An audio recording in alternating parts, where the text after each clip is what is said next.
आज के इस विश्लेषण में सीधे गोता लगाते हैं एक ऐसी घटना में जो शुरू तो हुई थी एक बेहद मासूम से स्कूल फंक्शन के तौर पर, लेकिन खत्म हुई एक खौफनाक जानलेवा सच के साथ। ये कोई आम कहानी नहीं है, ये काले जादू का एक ऐसा डार्क केस है जिसकी हर एक कड़ी सच में रोंगटे खड़े कर देती है।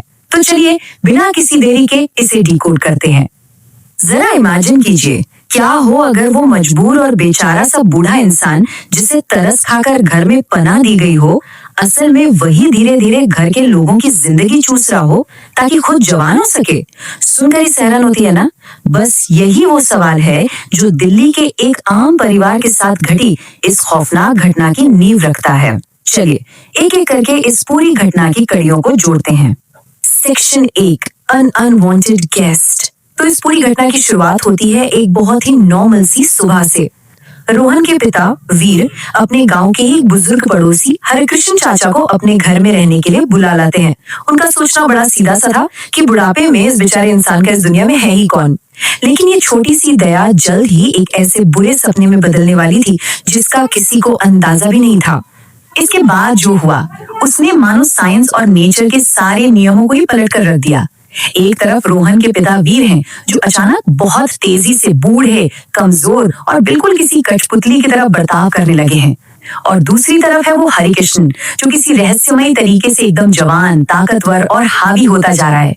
ये एक ऐसा भयानक बदलाव था जिसने रोहन को अंदर तक हिलाकर रख दिया।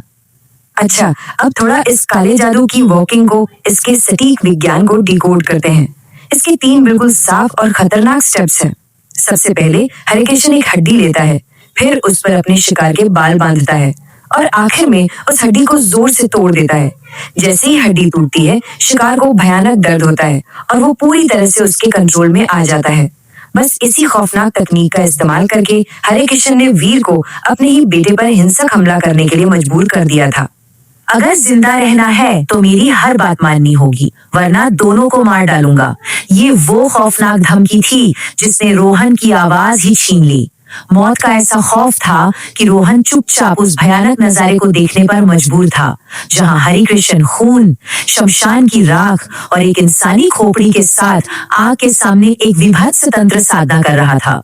रोहन चाहकर भी अपने पिता को इस शैतानी कैद से आजाद नहीं करा पा रहा था। Section 2, horror of children's day. अब ये जो प्राचीन और खौफनाक बुराई थी, ये सिर्फ रोहन के घर की 4 दीवारी तक सीमित नहीं रहने वाली थी। ये सीधा पहुंचती है स्थानीय स्कूल बाल विद्या निकेतन में, जहां बच्चे बाल दिवस का जश्न मनाने के लिए खुशी से झूम रहे थे।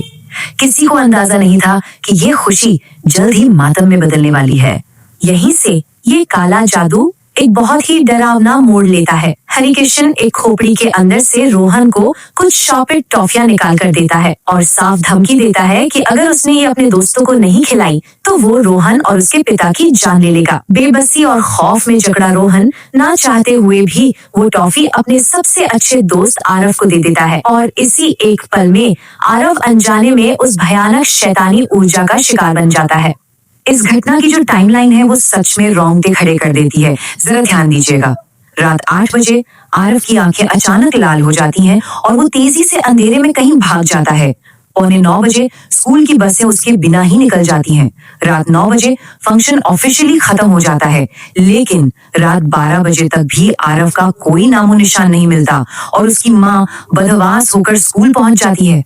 इसके बाद शुरू होती है एक बेचैन कर देने वाली तलाश। पुलिस और प्रशासन के हाथ जब कुछ नहीं लगता तो हताश होकर स्कूल के प्रिंसिपल पूरे शहर में पर्चे बंटवाती हैं और आरव को सही सलामत वापस लाने वाले के लिए पूरे 1 लाख रुपए के बड़े इनाम की घोषणा कर देती हैं। Section 3, terrifying dark ritual. इस पूरे खौफनाक रहस्य से पर्दा तब उठता है जब पुलिस से बचकर भाग रहा एक चोर छिपने के लिए गलती से गोपालपुर के ब्लॉक डी मकान नंबर 75 में घुस जाता है। ये कोई आम घर नहीं था, ये वही भयानक जगह थी जहां मासूम आरव को कैद करके रखा गया था। इस विभत्स तंत्र साधना में गूंज रहा था एक प्राचीन और डरावना संस्कृत मंत्र, शव साधना, रक्त धारा, जिसका मतलब है कि खून की उस जीवन नष्ट करने वाली शक्ति को जगाना जो तांत्रिक को जीवन दे सके। हरिकृष्ण इसी मंत्र के जरिए अपने शिकार की जीवन ऊर्जा सोख रहा था। वो चोर ये भयानक मंजर देखकर बुरी तरह घबरा जाता है और तुरंत उस 1 लाख के इनाम के लालच में प्रिंसिपल को फोन लगा देता है। और अब सारी कड़ियां एक ही खौफनाक जगह पे आके जुड़ जाती हैं। देखिए कैसे चोर ने उस जगह को ढूंढ निकाला है। प्रिंसिपल उस शैतानी जादू का सामना करने के लिए सबसे पहले वहां पहुंच चुकी हैं। तभी पुलिस इंस्पेक्टर भी अपनी तनी हुई बंदूक के साथ वहां दाखिल होता है और इन सब के बीच रोहन अंधेरे में छिपा हुआ है और बहुत ही बारीकी से इस पूरे सीन और उस काले जादू के नियमों का एनालिसिस कर रहा है। हालात पलक झपकते ही बेकाबू हो जाते हैं। हरिकिशन तुरंत अपने हाथ में रखी एक हड्डी तोड़ देता है और जिस डार्क मैजिक साइंस की बात हमने पहले की थी वो अब अपना असर दिखाता है। वो छोटा सा आरव जो अब पूरी तरह से जादू के वश में है, एक दरिंदे की तरह प्रिंसिपल पर जानलेवा हमला कर देता है और उनका चेहरा सीधा हवन कुंड की दहकती आग की तरफ धकेलने लगता है। Section 4 end of the demon. Situation अब किसी भी इंसानी कंट्रोल से बाहर हो चुकी थी। जब इंस्पेक्टर उस छोटे से बच्चे को रोकने के लिए मजबूरन उस पर गोली चलाता है तो गोलियों का उस पर कोई असर ही नहीं होता। वो बच्चा किसी अमर शैतान की तरह इंस्पेक्टर को हवा में गले से उठा लेता है, मानो उस पर किसी भी हथियार का कोई असर ही ना हो।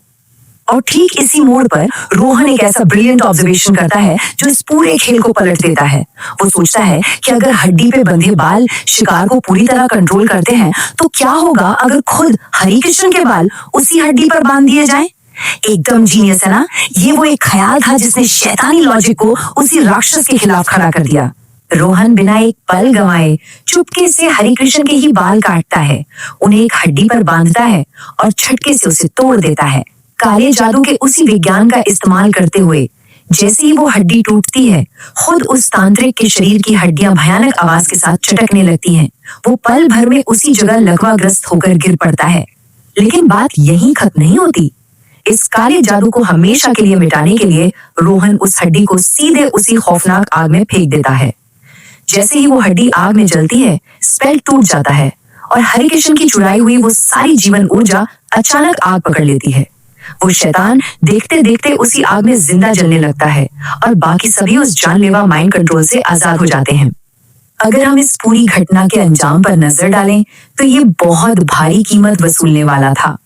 हरिकृष्ण अपने ही बनाए खौफनाक नियमों में फंसकर जलकर खाक हो गया। वीर उस भयानक मानसिक गुलामी से आजाद हो गया। प्रिंसिपल की जान तो बच गई, लेकिन उन्हें अस्पताल में भर्ती कराना पड़ा। और सबसे दुखद वो मासूम आरव जो इंस्पेक्टर की उस गोली का शिकार हो गया। ये एक ऐसी जीत थी जिसका दर्द उम्र भर रहने वाला था।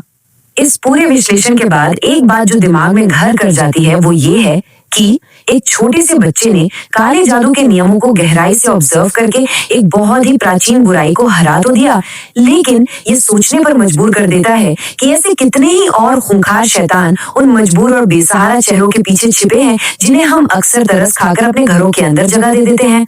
आज के लिए बस इतना ही। हमेशा सतर्क रहें और याद रखें, बाहर से जो जैसा दिखता है जरूरी नहीं कि अंदर से भी वो वैसा ही हो।